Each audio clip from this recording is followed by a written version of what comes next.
Boa noite, Silvano. Seja muito bem-vindo. Boa noite, seu Milton. Achei que o senhor estava adiantado, seu Milton. O senhor está mais rápido do que eu. Boa noite, Selma. Boa noite, Anitta, Clarindo. Sejam bem-vindos. Boa noite, Ricardinho. Boa noite, Lúcia também. Maê, boa noite. Rosângela, boa noite. Seja bem-vinda.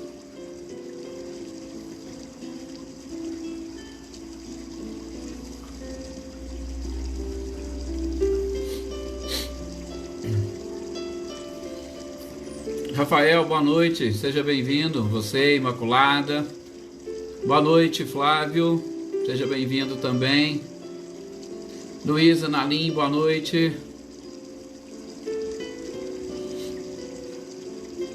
Muito obrigado, Rafael. Adriana Alvarenga, boa noite, seja bem-vinda.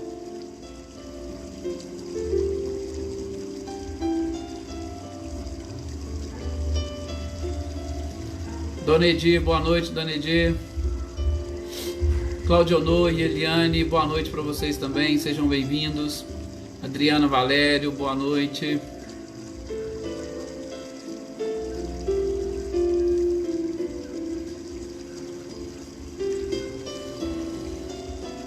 Maria das Graças, boa noite também para você, seja bem-vinda.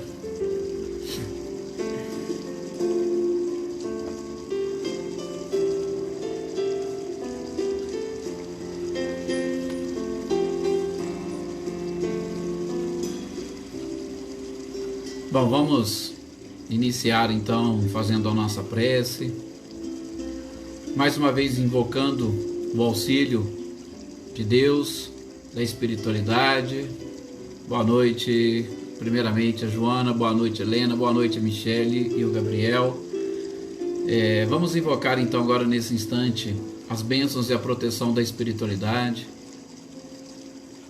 Invocar mais uma vez a presença do nosso Mestre amado e querido Jesus, que foi muito claro quando disse que onde houver duas ou mais pessoas reunidas em seu nome, Ele sempre se faria presente. Que Ele esteja nesse instante presente, nesta nossa reunião, nesta nossa assembleia, e com cada um de vocês em particular, encarnados ou desencarnados, porque sentir a presença do nosso Mestre amado e querido Jesus, sentir a sua energia, as suas vibrações, com certeza nos fortalecerá e muito, nos auxiliando a enfrentar todos os obstáculos que nós precisamos vencer para crescer e evoluir, para atingir a nossa meta, nosso objetivo e para alcançarmos a própria felicidade.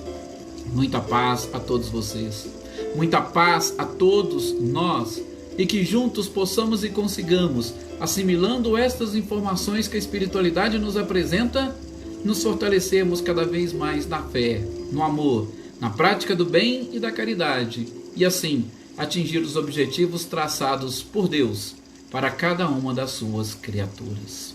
Que assim seja.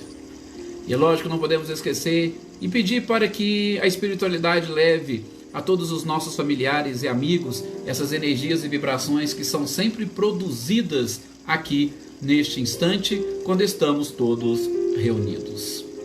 Que bom.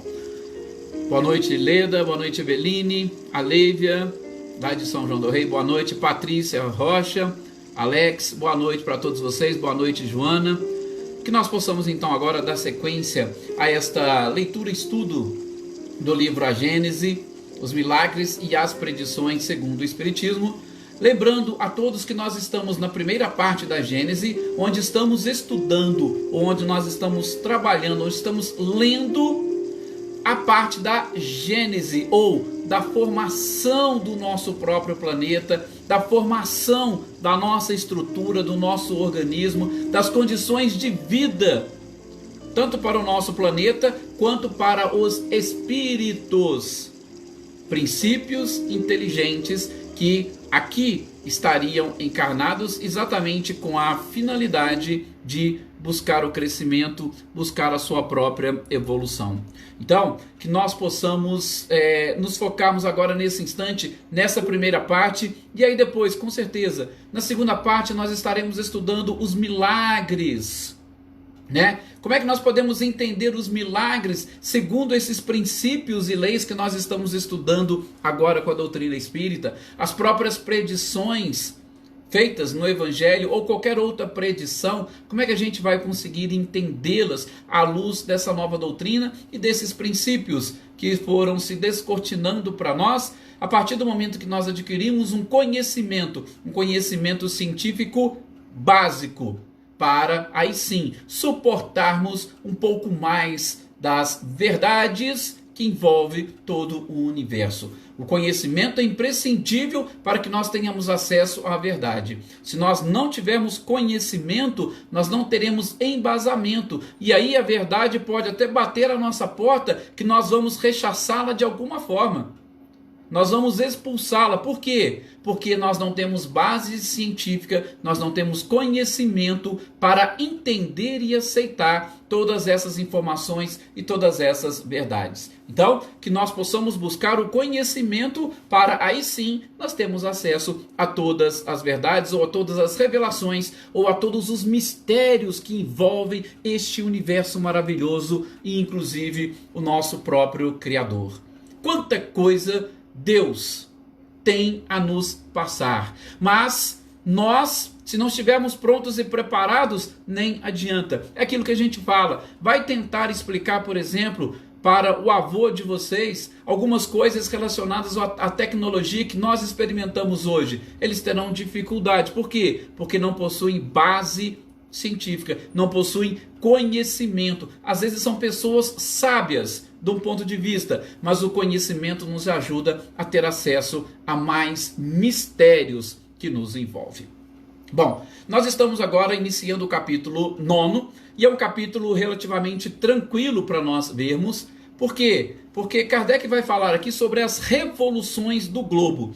Nós estamos vendo e estudando que o nosso planeta teve o seu início, a sua origem, naquela partícula que se desprendeu, e os engenheiros celestes, sobretudo os co-criadores em plano maior, nas palavras de André Luiz no livro Evolução em Dois Mundos, eles foram moldando e, juntamente com todas as leis que regem o universo, foram trabalhando para que o nosso planeta chegasse a esse estágio em que ele se encontra hoje. Mas Kardec vai identificar, além de todos aqueles períodos que nós já estudamos, algumas revoluções que o nosso globo passa, para nos ajudar a entender um pouquinho mais e melhor todas essas situações e circunstâncias que fizeram com que o nosso planeta estivesse hoje preparado para receber a criatura humana, para receber o princípio inteligente.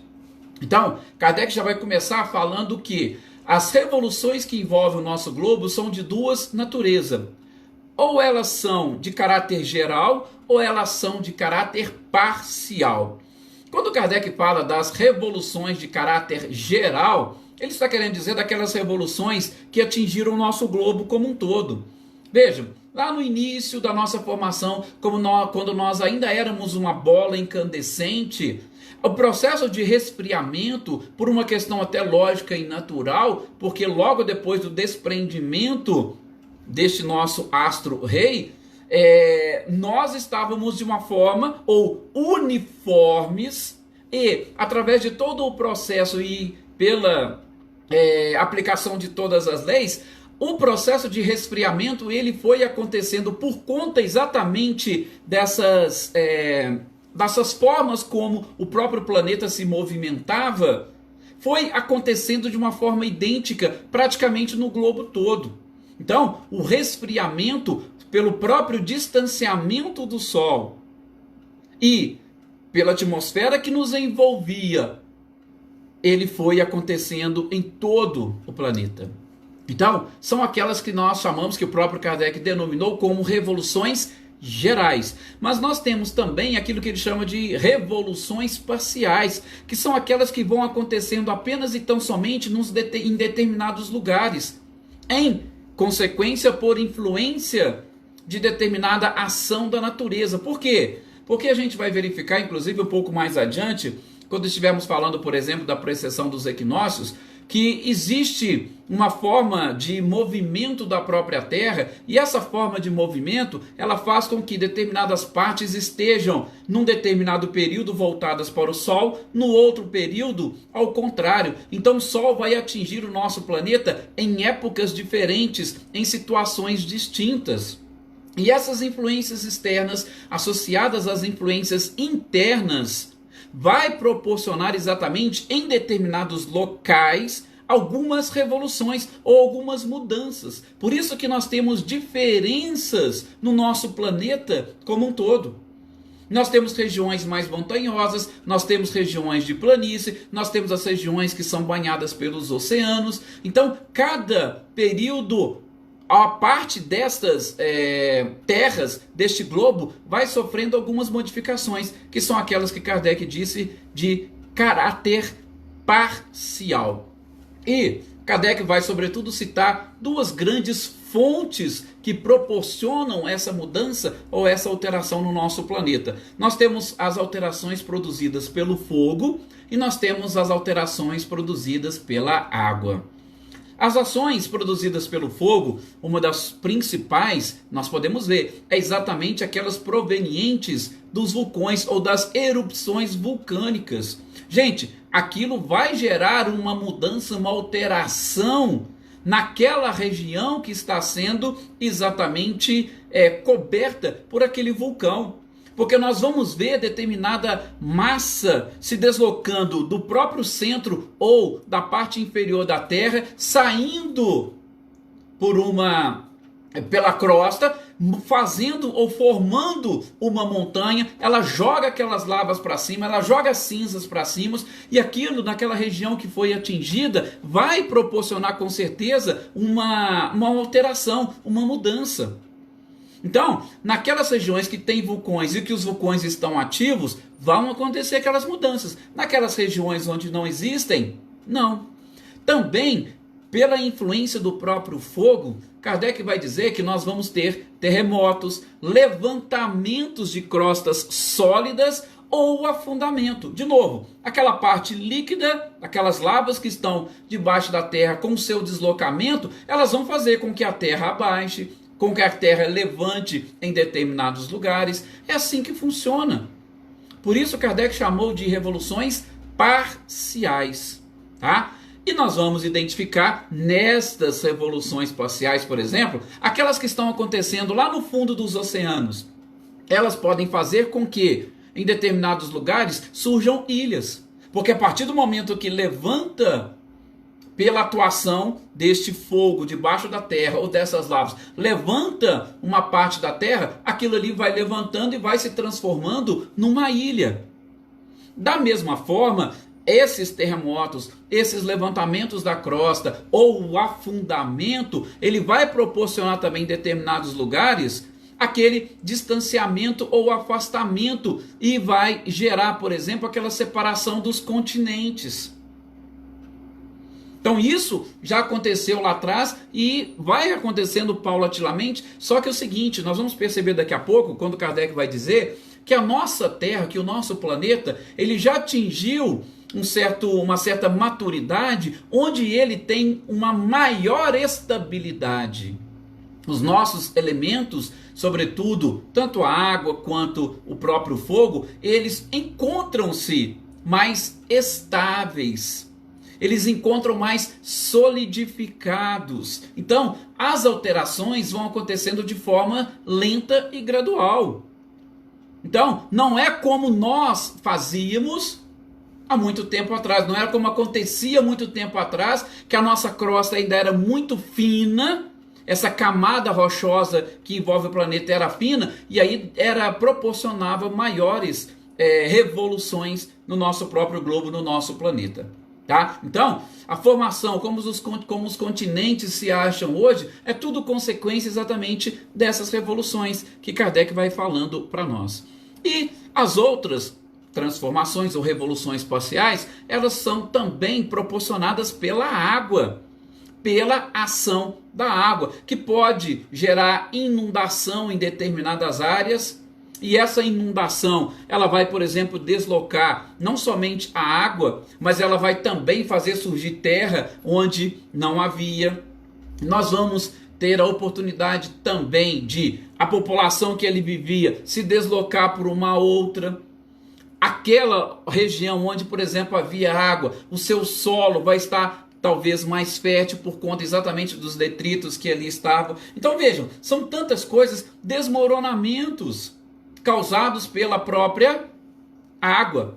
A gente vê, principalmente no nosso Brasil, né, na época do verão, determinadas regiões que vão desabando, ali, por exemplo, já não vão fazer ou não vão construir mais casas. Então aquilo tudo vai mudando parcialmente a estrutura, vai mudando parcialmente o nosso próprio planeta, tá? E um exemplo que Kardec cita, justamente com o rio Nilo, onde nós tínhamos lá naquela época o Alto Egito e o Baixo Egito. Então, esses deslocamentos da água, inclusive que proporcionavam as cheias do Nilo, eles modificavam, ainda que temporariamente, as regiões. Isso é que Kardec chamou de revoluções parciais. Ok? Então nós temos as revoluções gerais e as revoluções parciais. Um outro tópico que Kardec vai tocar justamente nesse capítulo é a questão da idade das montanhas. Sim, porque nós já estudamos um pouquinho aqui sobre essa questão da da geologia, tá? Da formação das próprias camadas, e que essas camadas são capazes de determinar, pelo menos, mais ou menos, né, ou em partes, o período de formação de determinadas montanhas. Não vai ser, por exemplo, a altura da montanha que vai falar, ó, essa montanha se formou em tal período ou tem tantos anos por conta da sua altura. Não. Da mesma forma, não é a natureza granítica ou a natureza daqueles materiais que formam a montanha, mas vai ser exatamente a idade determinada pelos períodos da sua própria formação. E aí ele vai citar exemplos das montanhas dos Vosges, por exemplo, lá na Bretanha, que não são muito elevadas, assim como que ele cita as montanhas do Côte d'Or na França, que também não são montanhas elevadas, mas que, exatamente pelas suas características, são montanhas ou são grupos de montanhas que foram formadas no período de transição do planeta. Vocês lembram do período de transição? Foi um dos primeiros que nós aprendemos. Tá aqui o Paulo Henrique, inclusive já vou cobrá-lo aqui em público, que ele está devendo uma aula para nós, mas assim que der certo ele vai trazer para nós, aqui falando, porque ele é especialista nessa área. Ó, a cada centímetro de solo leva 400 anos para se formar. Tá? Então isso é exatamente aquilo que ele está falando, dessas transformações naturais. Então, tirando essas revoluções provocadas por algum fenômeno, sobretudo, como diz Kardec, a água e o fogo, automaticamente nós vamos ter aí, como diz o Paulo, este período. Então, é lento esse processo, mas como nós falamos, principalmente naquela idade da nossa infância, como a gente vai ver numa das comunicações trazidas e colocadas por Kardec aqui nesse capítulo, do próprio Espírito Galileu, que, é claro, foi um dos maiores contribuidores para esses primeiros capítulos da Gênese. Por quê? Porque era exatamente um cientista e tinha condições de trazer essas informações por conta exatamente da sua base científica, dos seus conhecimentos. Para ele era muito mais fácil fazer essas revelações. Então, Kardec vai também citar como exemplo as Juras, as montanhas Jura, que também foram formadas, só que aí já fala que foi no período secundário, né? Contemporâneo aos répteis gigantes. Ele vai falar dos Pirineus, que já seria num período terciário. Ele vai falar de algumas montanhas, por exemplo, da Ásia, que já são do período diluviano ou posteriores ao período diluviano. E às vezes algumas dessas montanhas na Ásia são bem mais altas do que essas outras que nós mencionamos e que foram formadas em épocas anteriores, tá? Então, Kardec abre esse tópico só para citar um pouquinho sobre essa questão da idade das montanhas. E ainda para acrescentar sobre essas revoluções parciais e, sobretudo, a essas idades, ele vai citar um fenômeno que aconteceu e isso está numa notinha de rodapé da Gênesis, tá? Que aconteceu próximo à cidade do México no ano de 1750, onde alguns tremores de terra chegaram a abalar a região toda, e era uma região rica na produção de arroz, na produção de milho e de banana. E o que ele falou? Esses tremores, por exemplo, durante 2 meses inteiros, fez com que, sobretudo na noite entre 28 e 29 de setembro, ocorresse uma grande convulsão, gerando uma região montanhosa. Olha, tremores em 2 meses seguidos, e mas num determinado momento uma convulsão enorme, fez com que surgissem montanhas numa região que era exatamente utilizada para o cultivo de arroz, milho e banana. Está vendo como que funciona essas coisas e por que Kardec trouxe esse capítulo para nós? E ele ainda vai falar nesse mesmo período, né? Essas regiões, ou essa convulsão, fez inclusive gerar um abismo de cerca de 3 léguas, que dá mais ou menos aí 14 quilômetros e meio. Esses tremores são revoluções o quê? Parciais, só naquela região, só naquele pedaço de terra. E ele vai falar também ali, apareceu o vulcão Jorulho, né? Que tem cerca de 550 metros, tendo por base a antiga planície que estava, então de 550 metros. E na mesma oportunidade, os rios que tinham ali na região, eles desapareceram, tá? Então, de novo, exatamente Kardec mostrando e explicando para nós que essas revoluções parciais vão gerar sim algumas diferenças e principalmente características de determinadas regiões. Agora, essas pequenas montanhas que foram formadas ali, elas são recentíssimas, 1750. Não são montanhas daquela época. Então Kardec vai falar. Nós tivemos recentemente um grande tsunami lá também na região da Ásia, que inclusive ceifou a vida de milhares de pessoas. Tudo aquilo, gente, gerou o quê? Transformações naquele solo, principalmente ali debaixo da água. E a gente vai falar. Agora o nosso próximo tópico é justamente o dilúvio bíblico. O dilúvio bíblico, tá? Ele é diferente daquele período diluviano que aconteceu lá atrás, que nós falamos, que gerou uma transformação praticamente geral no nosso globo. O dilúvio bíblico, ele também é conhecido como dilúvio asiático. Por quê? Porque ele atingiu apenas e tão somente aquela região. E foi um dilúvio proporcionado por essas revoluções parciais que nós estamos falando. Ele não foi gerado pelas chuvas, como narram os autores bíblicos, que ainda que chovesse 40 dias e 40 noites ininterruptamente, nós não conseguiríamos ter, ou o planeta não sofreria as transformações que ocorreram naquela região.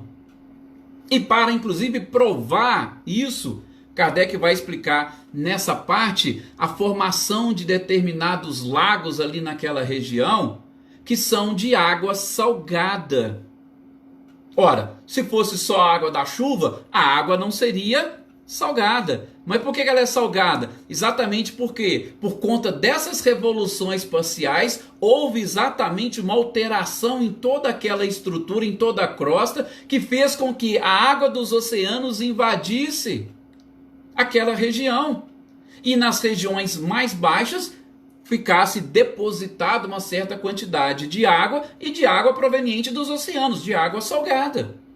Então, aquilo foi um dilúvio local, foi uma revolução local, uma revolução parcial, o dilúvio bíblico. E para a gente ter uma ideia e ter certeza disso, o próprio Kardec vai falar, tá? Hoje é comprovado pela própria formação desses lagos de água salgada, tá? E ele vai explicar também que não é só a Bíblia que trouxe essa transformação ou essa história do dilúvio. Nós vamos inclusive encontrar no livro dos Vedas também a mesma informação desse dilúvio, para mostrar e provar para nós como que funcionam essas questões. E assim, para nós do Ocidente, muitos, sobretudo as doutrinas cristãs, tem na Bíblia como um dos importantes, ou talvez o mais importante instrumento, sobretudo de pesquisa.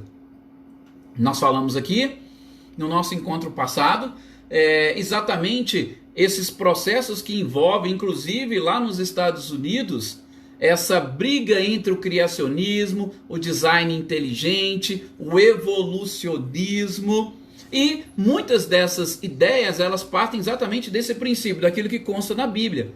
E a gente tem informações, porque os Vedas, segundo as pesquisas, é um dos livros religiosos mais antigos que existem. Tá? Então, naquela época de Moisés, com certeza Moisés teve o conhecimento, porque Moisés tinha, né, o acesso a todas as informações que os egípcios possuíam. Moisés estudou e aprendeu ali com os egípcios, que tinham muitas informações, que tinham muitos conhecimentos. Então, ficou fácil até para ele pegar e relatar determinadas coisas, ou determinadas histórias, ou até mesmo parábolas para o povo. Então, aquele dilúvio que consta lá é uma revolução parcial, e a gente pode encontrar em outras obras, em especial lá nos Vedas. Nós vamos encontrar da mesma forma. E Kardec, inclusive, vai explicar também, para vocês que tiverem mais curiosidade, numa nota de rodapé, toda essa história que os Vedas contam sobre este dilúvio que aconteceu naquela região, um dilúvio asiático. Ok? De novo, foi um dilúvio local, atingiu apenas e tão somente aquela região. Kardec traz mais algumas minúcias ou peculiaridades que depois vocês vão lá e deem uma lida, que é algo muito simples para vocês entenderem. Bom, agora nós vamos entrar no assunto talvez um pouquinho mais delicado, que é exatamente as revoluções periódicas. Eu acho que muitos de vocês já tiveram acesso a alguns vídeos, a alguns estudos. Quem, por exemplo, aborda isso é o próprio Haroldo Dutra Dias, no seu seminário sobre Apocalipse. Ele fala muito da lei dos ciclos. Gente, a lei dos ciclos é uma lei natural. É algo, assim, muito natural mesmo. É que, assim, nós já acostumamos a ligar determinadas coisas, seja ao esoterismo ou ao próprio espiritualismo mesmo, né? As religiões orientais. E aí a gente pega sem entender e sem buscar algumas informações, e nós acabamos assimilando ou tendo aquilo à conta de, como é que nós podemos dizer, de misticismo. Só que a lei dos ciclos, ela é natural. Nós temos em nós a lei dos ciclos.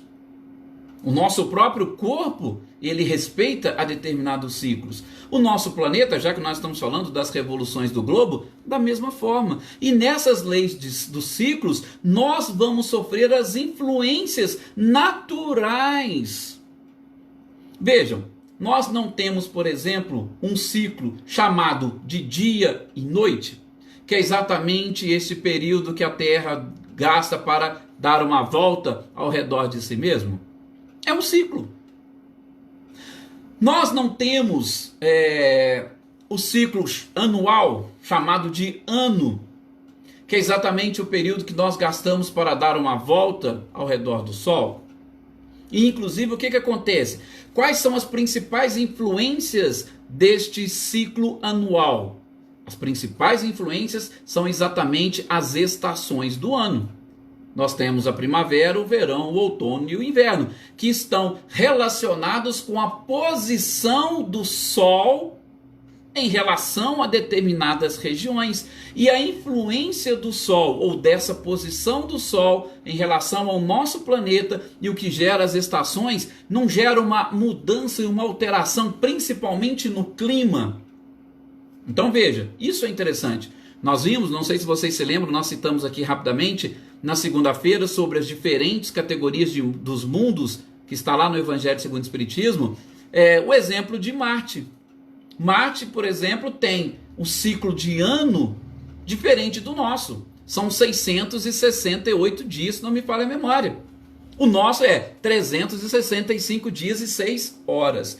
Então, essas leis dos ciclos, elas vão proporcionando alterações em nós. ou no nosso globo.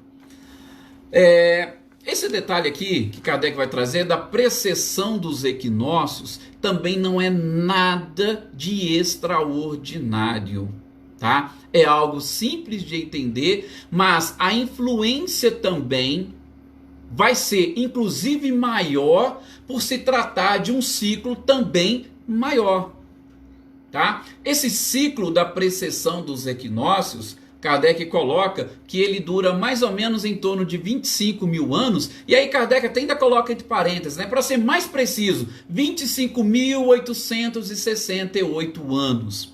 Mas vocês vão encontrar, por exemplo, na internet, alguns artigos falando de 25.700 anos. Ou seja, é uma diferença relativamente pequena. Mas vamos lá entender o que é essa precessão dos equinócios. Primeiro, o que seria o equinócio? O equinócio nada mais é do que aquele período que acontece onde ou quando o Sol ele está praticamente perpendicular à linha do Equador. É o que acontece, que eles chamam de equinócio da primavera e do outono, que hoje é mais ou menos os meses de março e de setembro, tá? Então, é justamente aquele período em que o Sol está na perpendicular. E esse nome equinócios, ele vem do latim aequinoctium, que significa dias iguais, que praticamente o Sol está ali no meio, né? Então, tanto no hemisfério norte como no hemisfério sul, ele está ali no meio e os dias são praticamente, têm a mesma duração do que as noites, tá? É mais ou menos isso, só para a gente ter uma pequena ideia. Dia e noite possuem a mesma duração. Estou falando dos equinócios, não estamos falando de solstício, de verão e de inverno, que é outra coisa. Esses equinócios, como nós estamos falando, eles exatamente nada mais são do que esse período em que o Sol está perpendicular à linha do Equador. Ele acontece em determinadas épocas do ano e a cada ano ou a cada equinócio, ele vai diminuindo o prazo para que ele passe naquele ponto. Por isso há o nome de precessão. O que seria precessão? Seria aquilo que vem antes, começa a vir um pouquinho antes. O movimento que nós chamamos, que ele acaba precedendo aquilo que estava previsto. Por isso que ele chama precessão dos equinócios, tá? E já na época de Kardec, e ele trouxe aqui na Gênese, que a cada passagem do Sol neste ponto há um adiantamento de 25 minutos e 7 segundos. Isso é na precisão do próprio Kardec, tá? Bom, vamos lá. O que seria interessante nós sabermos isso? Duas coisas. Primeiro, nós vamos nas curiosidades. Uma das curiosidades que envolve este pequeno ciclo é que a cada precessão ou a cada adiantamento deste período que o Sol passa, nós estamos numa determinada posição, e essa posição, segundo os astrônomos, ela é geralmente medida pelo céu ou pela constelação que estaria regendo aquele movimento. De novo, curiosidades. E aí Kardec vai, inclusive, quebrar um pouquinho de determinados mitos. Todo mundo tem aquela preocupação do signo, horóscopo do zodíaco. Ah, fulano que nasceu no mês tal, que nasceu no dia tal, ele está ou ele nasceu sob o signo tal. Gente, só que com essa precessão dos equinócios, tendo esse adiantamento de 25 minutos e 7 segundos, a cada 2.000 anos, vai haver um mês de diferença nessa influência dos astros.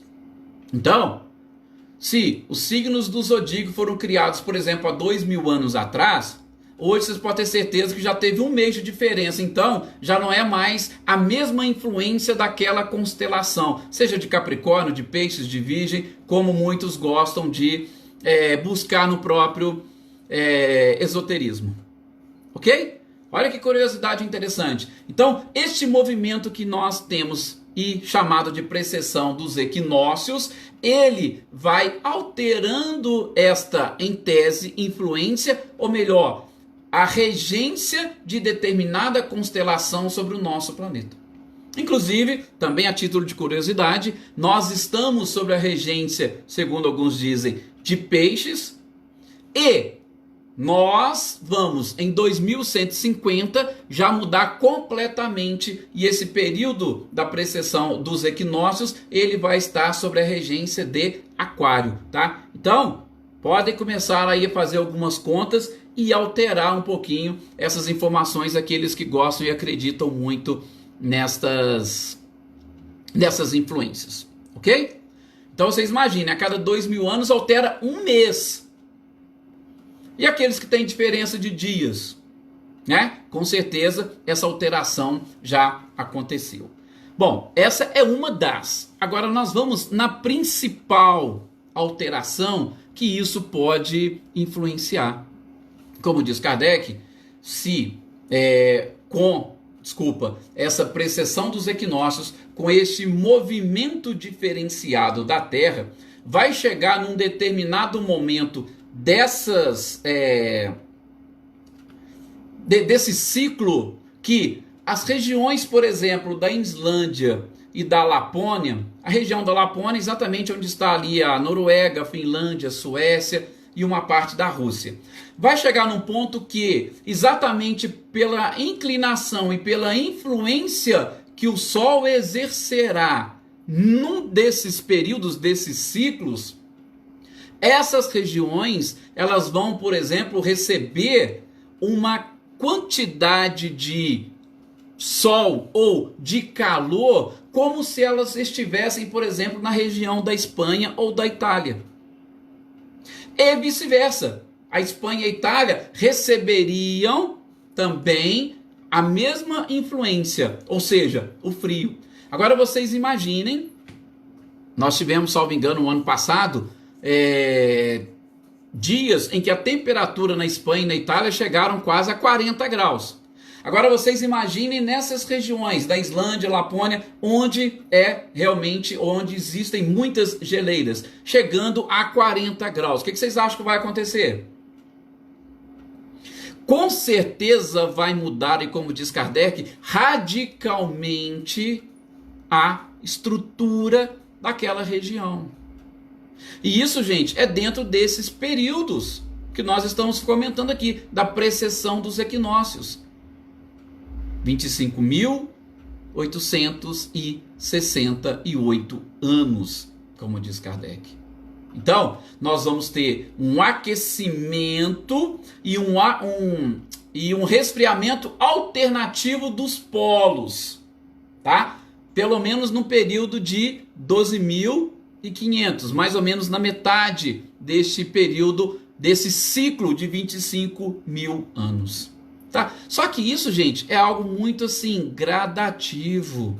Não é algo que vai acontecer. E aí, sendo gradativo, e a gente vai falar no nosso próximo encontro, essa gradação, ela vai permitir que o homem vá se adaptando a essas mudanças. E uma das coisas que vai acontecer, por exemplo, é exatamente o que? O mar vai se aproximando dos continentes, das regiões. Inclusive ele vai trazer um outro exemplo, que eu não vou nem falar aqui agora, para ficar para a próxima aula, senão eu acabo falando aqui muito rapidamente e vocês ficam meio perdidos, ok? Então, no nosso próximo encontro a gente volta a bater nessa tecla da precessão dos equinócios e, sobretudo, na mudança e na transformação que eles podem gerar no nosso planeta dentro deste período, deste ciclo de 25.868 anos, como a espiritualidade nos trouxe. Mas fiquem tranquilos, mudanças e alterações gradativas. E até lá, ou enquanto elas vão acontecendo, nós também vamos nos preparando, como a gente vai ver em outras partes, até para a extinção do nosso próprio planeta. Então, no nosso próximo encontro, a gente continua exatamente deste ponto, precessão dos equinócios, para a gente fechar o nosso raciocínio. Mais uma vez, muito obrigado a todos vocês pela companhia, muito obrigado a todos vocês pela sintonia, pela harmonia com que a gente sempre sente e percebe, que faz com que a gente consiga, tanto nós aqui desenvolver as ideias, quanto vocês também assimilar as ideias. Muito obrigado, muita paz e até o nosso próximo encontro.